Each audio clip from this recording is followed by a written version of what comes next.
चलिए दोस्तों, तो शुरू करते हैं। आज का जो हमारा टॉपिक है sweetest love I do not गो। हमारा जो चैप्टर है, सबसे पहला चैप्टर है पोइट्री सेक्शन का, sweetest love I do not गो।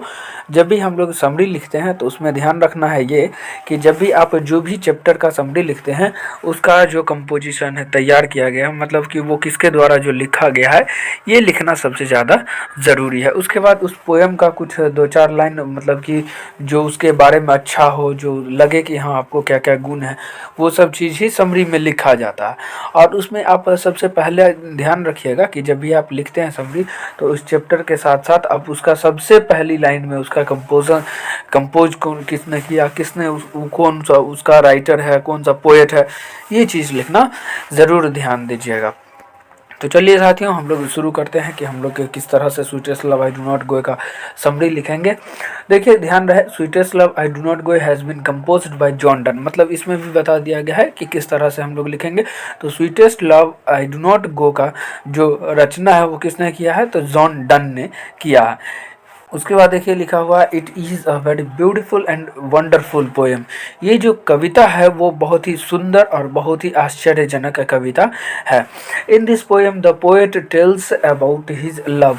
इस कविता में जो है कवि जो है अपने प्रेम के बारे में बता रहे हैं और अपनी प्रेमिका के बारे में बता रहे हैं। आप जब इसके चैप्टर को पढ़े होंगे तो उसमें बताया जाता है कि किस तरह से उसकी जो गर्लफ्रेंड है, पोएट की जो गर्लफ्रेंड है, जॉन डन जी की जो गर्लफ्रेंड है, वो किस तरह से जब उनसे दूर हो रहे हैं, अपनी जब गर्लफ्रेंड से जब वो दूर हो रहे हैं, तो किस तरह से उनकी गर्लफ्रेंड जो है वो रो रही है, दर्द है उसके पास, और वो किस तरह से पोएट भी दर्द में मर रहे हैं, दर्द से परेशान हो रहे हैं, और उसी के बारे में ये पोएम दिया हुआ है। Sweetest love I do not गो, मेरी प्यारी मैं कहीं नहीं जाता हूँ।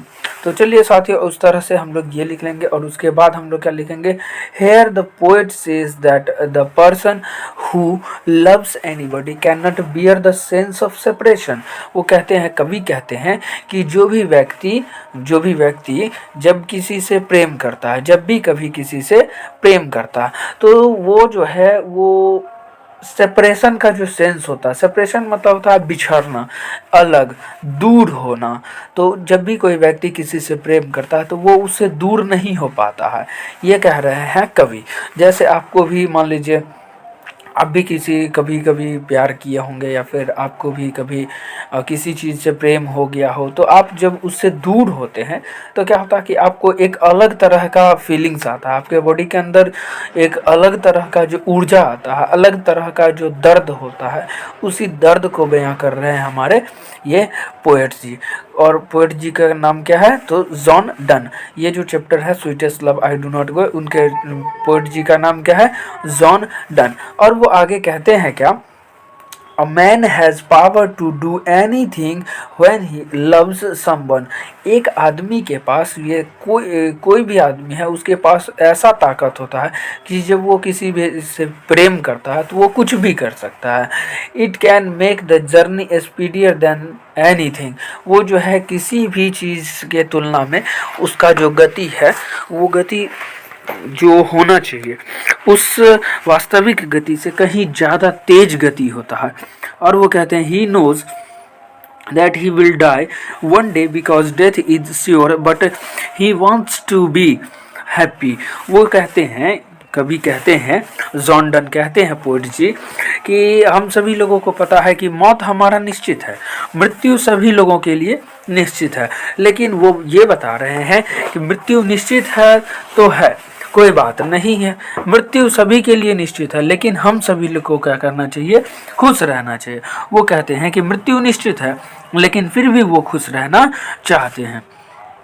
He gives the example of the sun and feels that he can travel speedier than the sun। वो ये बता रहे हैं कि जब वो प्रेम करते हैं तो वो क्या है, वो एग्जाम्पल किसका दे रहे हैं, सन का दे रहे हैं एग्जाम्पल, सूरज का एग्जाम्पल दे रहे हैं कि जब वो प्रेम कर रहे हैं तो क्या है, जिस तरह से सूरज गति करता है, सुबह उठता है, सुबह जब हम लोग उठते हैं क्या होता है, सूरज पूरब की तरफ निकलता है, उगता है, और शाम होते होते वो पश्चिम की तरफ जा कर के डूब जाता है। मतलब सूरज जितना तेज गति से गति कर रहा है, उससे कहीं ज़्यादा तेज गति से गति कौन कर रहे हैं, जॉन डन जी कर रहे हैं। मतलब यहाँ पर क्या है कि जॉन डन अपने जो भी काम है उस काम के लिए जा रहे हैं, तो वो एक एग्जाम्पल देकर अपनी गर्लफ्रेंड को समझा रहे हैं, अपनी बिलव्ड को समझा रहे हैं कि किस तरह से हम लोगों को रहना चाहिए, कि सूरज की तुलना में हम लोग ज़्यादा गति से क्यों भाग रहे हैं, क्योंकि उनके अंदर एक प्रेम है, असीम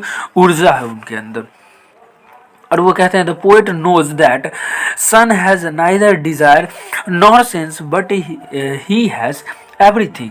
वो कहते हैं, पोएट कहते हैं, कवि कहते हैं कि उस जो सन है, सन के पास ना तो कोई डिज़ायर है, ना तो कोई इच्छा है, ना ही कोई सेंस है, ना ही कोई अर्थ है, लेकिन फिर भी उसके पास क्या है, सभी कुछ है। According to him a man becomes weak when his fortune does not favour. मतलब वो कहते हैं एक इंसान जो होता है तब मतलब उस समय में, उस स्थिति में वो कमज़ोर माना जाता है जब उसका लक उसके साथ नहीं होता, जब उसका फॉर्चून जो होना चाहिए वो उसका साथ नहीं देता है, तब वो इंसान जो होता है वो कमज़ोर माना जाता है। मतलब जिस भी इंसान का लक उसके साथ ना हो तो भी वो कमज़ोर होता है।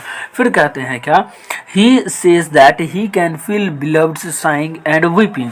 उनको वो महसूस हो रहा है, उनको ये एहसास हो रहा है कि उसकी जो बिलव्ड है, जॉन डन की जो बिलव्ड है, गर्लफ्रेंड है, वो उनका जो दर्द है, वो जो रो रहे हैं, उन सभी दर्द को, उन सभी आहों को वो पोएट जो है वो समझ रहे हैं।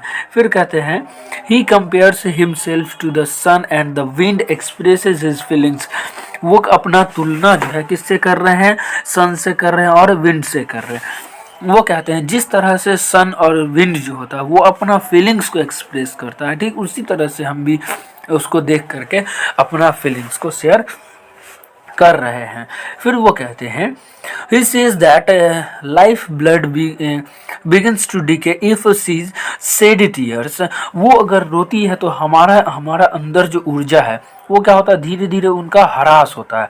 हमारे बॉडी के अंदर जो भी ऊर्जा है उसके रोने से हम लोग कमज़ोर पड़ते हैं। और वो आगे कहते हैं he thinks that he has to die but he wants to become united with each other। मतलब वो राइटर कहते हैं कि वो जानते हैं कि एक दिन मौत निश्चित है, एक दिन हम दोनों को किसी न किसी को पहले छोड़कर जाना तय है, लेकिन फिर भी वो चाहते हैं कि वो एक दूसरे के साथ हमेशा रहे, हमेशा एक दूसरे के करीब रहे, हमेशा एक दूसरे के साथ अपना जीवन यापन करे। फिर वो कहते हैं क्या, he never wants to be parted each other. वो कभी भी एक दूसरे से अलग होकर के रहना, जीना नहीं चाहते हैं। फिर वो कहते हैं he says that love teaches us how to fight and go speedier. वो कहते हैं, जॉन डन जी कहते हैं कि जो प्रेम जो होता है, प्यार जो होता है, वो हम सभी लोगों को किसी भी चीज़ से फाइट करने की शक्ति और स्पीड, मतलब कि जो हमारा वास्तविक गति होना चाहिए उससे कहीं ज़्यादा तेज गति से चलने की और कोई भी काम को करने की जो गति होती है, वो सारे गति को किस तरह से हम लोगों के अंदर एक अलग तरह का एनर्जी, उत्साह और गति आता है, वो किससे आता है, तो प्रेम से आता है। यही चीज़ वो बताने की कोशिश करते हैं।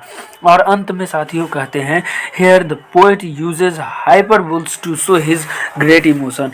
और ये आपका जो लाइन है ये आपको ये बता रहा है कि किस तरह से जो एक पोएट हैं, जो जॉन डन कवि जो हैं, वो अपने ग्रेट इमोशन, अपने बहुत बड़े इमोशन को किस तरह से उत्साहित हो करके समझा रहे हैं, लोगों को बता रहे हैं कि उनका जो बिलव्ड है, उनकी जो बिलव्ड है, वो अपनी प्रेम कहानी एक तरह से समझिए तो किस तरह से अपने प्रेमिका से दूर नहीं होना चाहते।